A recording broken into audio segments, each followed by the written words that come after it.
बिस्मिल्लाहिर्रहमानिर्रहीम। ये हमारे पास 18th लेक्चर हमारे पास बायोलॉजी बेसिक मैथमेटिक्स के कोर्स का डिलीवर करने जा रहे हैं। हम ज्योमेट्रिक प्रोग्रेशन लास्ट लेक्चर में पढ़ रहे थे और उसके रिलेटेड हमने कुछ क्वेश्चन भी किए। जिस तरह अरिथमेटिक प्रोग्रेशन के बाद हमने अरिथमेटिक मीन पढ़ा था, इसी तरह आज हम ज्योमेट्रिक मीन को डिस्कस करते हैं। तो definition of geometric mean is बिल्कुल सिमिलर है जैसे कि हमारे पास अरिथमेटिक मीन था। a number g is said to be arithmetic mean। उसको g डॉट एम भी बोलते हैं ज्योमेट्रिक मीन को। g is said to be arithmetic mean between two numbers a and b if g a b are in gp। if a g b are in gp geometric progression हो, यानी हमारे पास ऐसा number दो numbers ए और B का geometric mean कहलाएगा अगर ए और बी के दरमियान जी को लिखा जाए तो ये जो तीन नंबर का सीक्वेंस बनता है ए जी बी, ये ज्योमेट्रिक प्रोग्रेशन बन जाए। ये ज्योमेट्रिक प्रोग्रेशन कब होता है? जब third term divided by second term ये नंबर सेम आए। अगर हम सेकंड टर्म को फर्स्ट से डिवाइड करें, यानी इनकी कॉमन रेशियो कंसेक्यूटिव टर्म्स की हमारे पास कोशेंट कंसेक्यूटिव टर्म्स का सेम आ जाए। थर्ड को टू से डिवाइड करें या टू को वन से डिवाइड करें, तो कोई भी नंबर दो नंबर्स ए बी का ज्योमेट्रिक मीन कहलाएगा अगर उस नंबर को उन दो नंबर्स के दरमियान में रख दिया जाए तो तीन टर्म्स का जो सीक्वेंस बने वो ज्योमेट्रिक प्रोग्रेशन बन जाए। और किसी भी सीक्वेंस को ज्योमेट्रिक प्रोग्रेशन कब बोलते थे? जब उसकी दो कंसेक्यूटिव टर्म्स का कोएफिशिएंट सेम आ जाए, कॉमन रेशियो सेम आ जाए। थर्ड टर्म को सेकंड से डिवाइड करें या सेकंड को वन से डिवाइड करें, आंसर सेम आ जाए। So in this sense, if G is the geometric progression of A and B, then A, small a, G, B are in GP। GP में होंगे तो कॉमन रेशियो सेम होंगे, यानी third divided by second B over G is equal to second divided by first G over A। तो G over A equal होगा B over G के। अगर ये ज्योमेट्रिक प्रोग्रेशन है, यहाँ जी जी से मल्टीप्लाई होगा जी स्क्वायर हो जाएगा और ए बी से मल्टीप्लाई करके ए बी बन जाएगा। G square is equal to A B, और जब दोनों तरफ से स्क्वायर रूट लेंगे तो जी की वैल्यू आ जाएगी plus minus square root A B. यहाँ पे प्लस माइनस है, ये बुक के प्रिंट में मिसिंग है, plus minus square root A B. तो ये हमारे पास ज्योमेट्रिक प्रोग्रेशन का फॉर्मूला जो आपने जहन में रखना है। अगर ए बी दो नंबर्स हों, एक तो हमने जनरल डेफिनेशन दी ज्योमेट्रिक प्रोग्रेशन क्या होता है, उन दो नंबर्स के दरमियान अगर उसका ज्योमेट्रिक प्रोग्रेशन वो नंबर रखा जाए जिसको हम उसका ज्योमेट्रिक मीन बोलते हैं, तो वो तीनों नंबर का सीक्वेंस ज्योमेट्रिक प्रोग्रेशन बन जाता है। और अगर दो नंबर दिए हैं और geometric progression geometric mean find out करना हो तो इस फॉर्मूले से G is equal to plus minus square root A B, तो ए बी की वैल्यू पुट करेंगे और स्क्वायर रूट लेंगे तो वो हमारे पास जो दो वैल्यूज आएंगी वो ज्योमेट्रिक मीन आ जाएंगी और बी का। एन इसी तरह एन ज्योमेट्रिक मीन से रिलेटेड देखें। N geometric means between two given numbers, दो नंबर्स के दरमियान अगर एन ज्योमेट्रिक मीन्स निकालने तो वो कैसे निकालते हैं? बिल्कुल अरिथमेटिक मीन्स की तरह। The n numbers g1 g2 g3 so on gn are called n geometric means between a and b if a g1 g2 g3 so on gn b are in gp। तो जिस तरह geometric mean single की definition है, इसी तरह n geometric mean की definition है। Mean ये जी1 जी2 जी एन हमारे पास एन ज्योमेट्रिक मीन्स कहलाएंगे ए और बी के दरमियान। अगर ए और बी के दरमियान इनको कंसेक्टिव रखा जाए तो ये सारा जो हमारे पास एन प्लस टू टर्म्स का सीक्वेंस है, एन ज्योमेट्रिक मीन्स और दो बाहर वाली टू टर्म्स का सीक्वेंस, ये ज्योमेट्रिक प्रोग्रेशन बन जाए। तो ये उसकी कुछ जनरल टर्म्स ज्योमेट्रिक प्रोग्रेशन की डिस्कस की गई हैं, लेकिन हमारे लिए कुछ ज़्यादा अहम एग्जांपल्स हैं। तो एग्जांपल्स को हम देखते हैं। देखिए, find the geometric mean between 4 and 16। तो 4 ए है और बी हमारे पास 16 है। ज्योमेट्रिक मीन का फॉर्मूला क्या है? G is equal to plus minus square root A B. ये देखिए यहाँ पे plus minus square root A B है। तो हमने यहाँ पे ए की जगह पे 4 को रखा, बी की जगह पे 16 को रखा, तो 6 मल्टीप्लाई बाय 64, 16 मल्टीप्लाई बाय 4 64। तो इस 64 का स्क्वायर रूट आ गया और बाहर इसके है प्लस माइनस।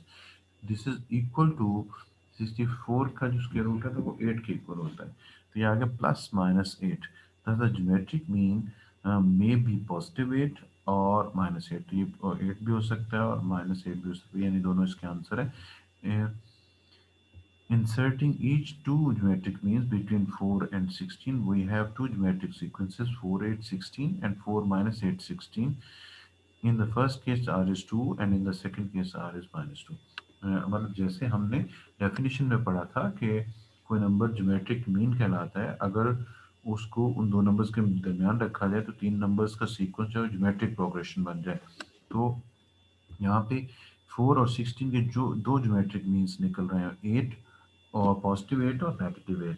तो हम ये चेक करने के लिए कि क्या 8 को 4 और 16 के दरमियान रखने से ज्योमेट्रिक प्रोग्रेशन बनता है, तो देखें 4, 8, 16 क्या ये ज्योमेट्रिक प्रोग्रेशन है, ये जानने के लिए हम थर्ड टर्म को सेकंड से और सेकंड को फर्स्ट से डिवाइड करते हैं। अगर नंबर सेम आया तो हम कहेंगे ज्योमेट्रिक प्रोग्रेशन है। 16 को 8 से डिवाइड करें, आंसर इज 2। 8 को 4 से डिवाइड करें, आंसर इज 2। तो इज ज्योमेट्रिक प्रोग्रेशन। इस तरह अगर माइनस 8 को 4 और 16 के दरमियान रखें तो 16 को माइनस 8 से डिवाइड करें, आंसर माइनस 2। माइनस 8 को 4 से डिवाइड करें, आंसर माइनस 2। तो ये भी ज्योमेट्रिक प्रोग्रेशन है, तो ये भी ज्योमेट्रिक प्रोग्रेशन है। इस नंबर 4 और 16 का ज्योमेट्रिक मीन 8 भी है और माइनस 8 भी है। इस तरह सेकंड एग्जांपल देखें, जैसे हम दो नंबर्स के दरमियान एक ज्योमेट्रिक मीन भी निकालते थे और दो नंबर्स के दरमियान 2, 3 या 4 अरिथमेटिक मीन या ज़्यादा अरिथमेटिक मीन्स भी निकालते थे। जैसे हमने जनरल डिस्कशन पढ़ी कि n geometric means between a and b। तो यहाँ पे एग्जांपल है कि insert 3 geometric means between 2 and 1 over 2, 2 like a and 1 over 2 like b। सो हम सपोज करते हैं लेट G1, G2, G3 भी 3 ज्योमेट्रिक मीन्स, तो हम 3 ज्योमेट्रिक मीन्स सपोज कर लेते हैं, बिल्कुल जिस तरह हम 2 या 3 अरिथमेटिक मीन्स सपोज करते थे, और उसको 2 और 1 over 2 के दरमियान में रखते हैं। 2 G1, G2, G3, 1 over 2। अगर हम इनको ज्योमेट्रिक मीन्स सपोज करते हैं तो ये जो सीक्वेंस 5 टर्म्स का, यानी 3 ज्योमेट्रिक मीन्स और 2 नॉन टर्म्स, 5 टर्म्स का सीक्वेंस है are in GP, geometric progression बन जाएगा। इसमें फर्स्ट टर्म होगी 2 और फिफ्थ टर्म होगी, यानी ये देखिए first term, second term, third term, fourth term, fifth term होगी 1 over 2। और टोटल नंबर ऑफ टर्म्स कितनी है 5। ये 5 को क्या हम क्या लिख सकते हैं, हम क्या कब फाइंड आउट कर सकेंगे G1। तो हमारे पास G1 जो इक्वल आएगा वो फर्स्ट टर्म को r से मल्टीप्लाई करने से आएगा। तो हम r आएगा तो 2 से मल्टीप्लाई कर देंगे तो G1 आ जाएगा, और इसको r से मल्टीप्लाई करेंगे तो G2 आ जाएगा, G2 को r से मल्टीप्लाई करेंगे तो हमारे पास G3 आ जाएगा। तो हमें r चाहिए। r फाइंड आउट करने के लिए हम इस कंडीशन को यूज करते हैं। A5 को हम लिख सकते हैं A1 r raised to power 4, A1 r raised to power 4। तो A1 r raised to power 4 equal आ जाएगा 1 over 2 के। यहाँ से हम r की वैल्यू फाइंड आउट करते हैं। देखिए n is equal to power a r raised to power n minus 1, ये जनरल n टर्म होती है। n की जगह हमने 5 रखा तो A5 आ गया A1 r raised to power 5 minus 1 means A5 is equal to r raised to power 1 raised to power 4। Now by substituting the values of A5 and A1 in 1 we have, हम जो value put करते हैं A1 की 2 और A5 की value put करते हैं 1 over 2। यहाँ से कहाँ पे, यहाँ पे A5 की वैल्यू 1 over 2 और A1 की वैल्यू 2, ये पुट किए थे तो ये इक्वेशन बन गई। तो इसको हमने सॉल्व किया, यानी 2 इधर आके डिवाइड हो जाएगा तो 2 2 से मल्टीप्लाई हो जाएगा, r raised to power 4 is equal to 1 over 4। दोनों तरफ से स्क्वायर रूट लिया, तो हमारे पास आर स्क्वायर की वैल्यू होगी +1/2 और -1/2। आर स्क्वायर की वैल्यू एक दफ़ा हम रखते हैं 1/2 और दूसरी तरफ रखते हैं -1/2। हम जानते हैं कॉम्प्लेक्स नंबर का टॉपिक हमने कुछ पढ़ा था, तो एओटा बराबर होता है -1 स्क्वायर रूट के और एओटा स्क्वायर बराबर होता है -1 के। तो -1 को हम लिख सकते हैं एओटा स्क्वायर। तो आर स्क्वायर बराबर आ गया एओटा स्क्वायर ओवर 2 के और आर स्क्वायर बराबर आ गया 1/2 के। इधर अगर हम दोनों तरफ से स्क्वायर रूट लें तो r हमारे पास आ जाएगा +-1/2 स्क्वायर रूट के, और इधर हम दोनों तरफ से स्क्वायर रूट लें तो r इक्वल आ जाएगा स्क्वायर रूट के साथ एटा का स्क्वायर कैंसिल हो जाएगा और नीचे 2 का स्क्वायर रूट आ जाएगा। ये आ जाएगा +-1/2 स्क्वायर रूट एटा के। इधर भी स्क्वायर लिया और इधर भी स्क्वायर लिया।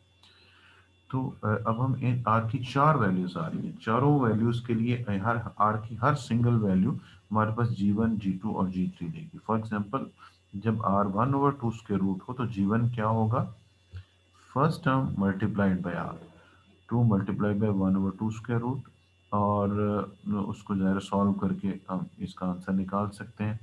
ऊपर नीचे 2 स्क्वायर रूट से मल्टीप्लाई कर दें, नीचे 2 2 से कट जाएगा, ऊपर 2 स्क्वायर रूट आ जाएगा। तो G1 क्या आ गया, 2 स्क्वायर रूट। इस तरह G2 क्या आएगा, या हम G1 को मल्टीप्लाई कर दें आर से, या हम फर्स्ट टर्म को मल्टीप्लाई कर दें आर स्क्वायर से। तो फर्स्ट टर्म को जो देखें, ये हमारे पास G2 क्या आ रहा है, ए आर स्क्वायर, G3 क्या आ रहा है, A r raise to power 3। तो हम G2 के लिए क्या करते हैं, A1 आर स्क्वायर का फार्मूला यूज़ करते हैं। तो A1 हमारे पास है 1/2 A2, और R हमारे पास है 1/2 स्क्वायर रूट। तो हमने इसकी वैल्यू पुट की और इसका आंसर आ गया। आंसर आप खुद से चेक कर सकते हैं, स्क्वायर लेंगे तो ये स्क्वायर से ये कट जाएगा, 2 2 से कैंसिल आ जाएगा, G2 हमारे पास आ गया 1। इस तरह G3 के लिए हम, G3 है A r as to power 3, A1 की वैल्यू 2, R की वैल्यू हमारे पास 1/2 स्क्वायर रूट, ये पुट की और इसको सॉल्व किया तो ये 1/2 स्क्वायर रूट आ गया। तो ये आर की एक वैल्यू के लिए हमने G1 निकाला, G2 और G3 निकाला। सिमिलरली आर की सेकेंड वैल्यू के लिए, थर्ड और फोर्थ के लिए।